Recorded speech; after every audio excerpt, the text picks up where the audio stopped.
اہل بیت کی شان سمجھتے جانا۔ حضور نے درخت کی دو ٹہنی نہیں فرمایا، فرمایا ایک شاخ کی دو ٹہنی، یعنی ایک شاخ کی دو ٹہنی میں جتنی قربت ہے، فرمایا اتنی قربت مجھ میں اور علی میں موجود ہے۔ اگر آپ ذکر علی آنے پر ایک بات کہوں تو کہہ سکتا ہوں اللہ اکبر۔ اسی لیے تو یہ شان ہے علی مرتضیٰ کی، یہ شان ہے مولا کائنات کی کہ جب مصطفیٰ جان رحمت مولا علی کو ایک جنگ میں بھیجتے ہیں تو ہاتھ اٹھا کے دعا کرتے ہیں، اے اللہ جب تک میں علی کا چہرہ نہ دیکھ لوں اس وقت تک تو مجھے دنیا سے نہ اٹھانا۔ مجھے تو آپ کی توجہ کی ضرورت کم ہے، جو میری پشت پناہی کر رہا ہے اس طرف حضور بندہ نواز کی توجہ درکار ہے۔ حسین پاک کا ذکر حسینی کی چوکھٹ پر ہو تو یہ میرے مقدر کی معراج ہے۔ بہت خوبصورت محفل سجائی سجادہ صاحب نے، اور یہ اپنے والد کے، اپنے دادا کے، اپنے خاندان کے سچے جانشین، ہم دعا بھی کرتے اور ہیں بھی ماشاءاللہ۔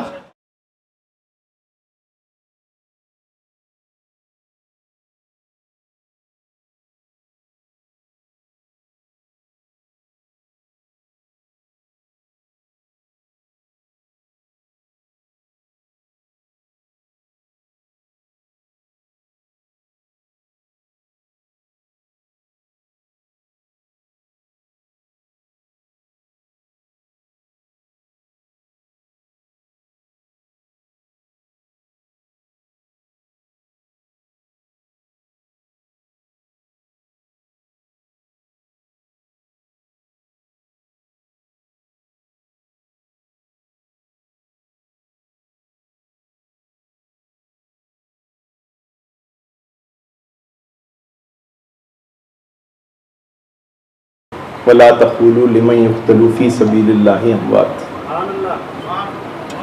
یعنی اس میں اللہ تعالیٰ یہ فرماتا ہے، اس کا ترجمہ میں پڑھ کر سناؤں گا، جو اللہ کی راہ میں مارے جاتے ہیں تم ان کو مردہ نہ کہو، وہ زندہ ہے۔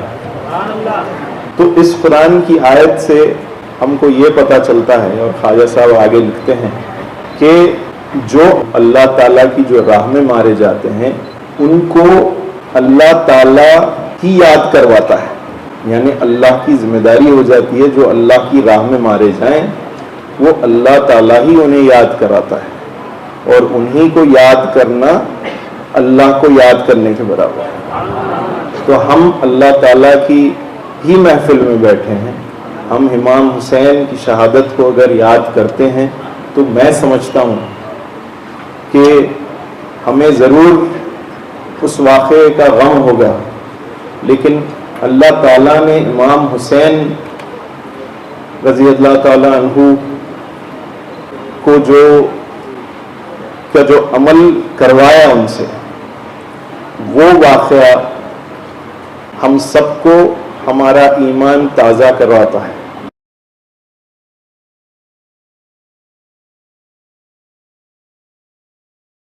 قرآن کہتا ہے اللہ اکبر، فیصلہ کس نے کیا ہے؟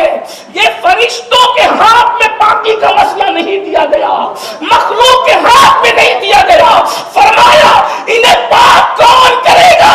انہیں پاک کرنے والا اللہ ہے۔ اب اللہ کی جو طاقت ہے پاک کرنے کی، اللہ اپنی شان کے مطابق ان کو پاک فرما دے گا۔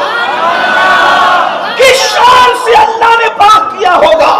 ہر نسل میں ایک دو پشتوں کے بعد بگاڑ پیدا ہوتا ہے، لیکن جن کو پاک کیا ہے وہ نسل مصطفیٰ ہے۔ جہاں حسن ہے، جہاں حسین ہے، وہیں پر جب 5 صدیوں کے بعد آتا ہے تو اللہ اکبر، بندہ نواز جیسا شہزادہ کہیں نظر آتا ہے، کہیں غوث پاک جیسا شہزادہ نظر آتا ہے، کہیں غریب نواز جیسا شہزادہ نظر آتا ہے، کہیں محبوب الہی جیسا شہزادہ نظر آتا ہے، اور قیامت کے قریب جب سب کی نسل بگڑ جائے گی، کتنی بگڑے گی؟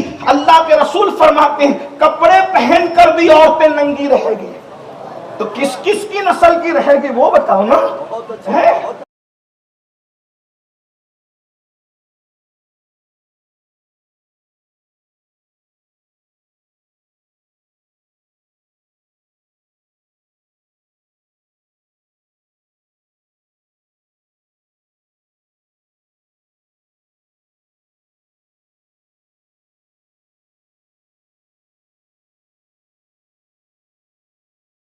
حضرت خواجہ گیس ادراز رحمۃ اللہ علیہ اس کے بارے میں فرماتے ہیں کہ تم مجھ کو یاد کرو، میں تم کو یاد کرتا ہوں، اور میرا شکر ادا کرو۔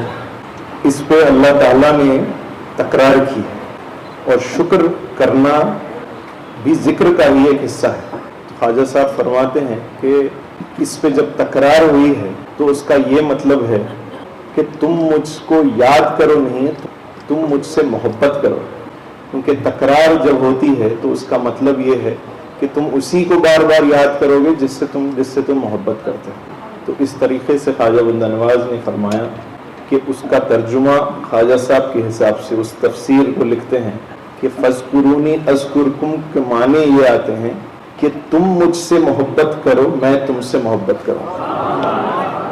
تو آج ہم سب حضرت امام حسین رضی اللہ تعالیٰ عنہ کی یاد میں یہاں آئے ہیں، اور اس ایمان کو یہ تازہ کرنا محرم کے مہینے میں، یہ ہم صرف غم کر کر گھروں میں بیٹھنا نہیں، ہر لمحہ اگر ہم امام حسین کے اس واقعے کو دیکھیں گے بڑی غور سے تو اس میں اللہ تعالیٰ نے، ان لوگوں نے وہاں پر امام حسین نے جو واقعہ پیش آیا، اس واقعے کو اللہ تعالیٰ نے اتنا بڑا بنا چکا ہے کہ آج اگر کوئی نہ بھی چاہے تو حضرت امام حسین کا مقام اتنا بڑا ہو چکا ہے۔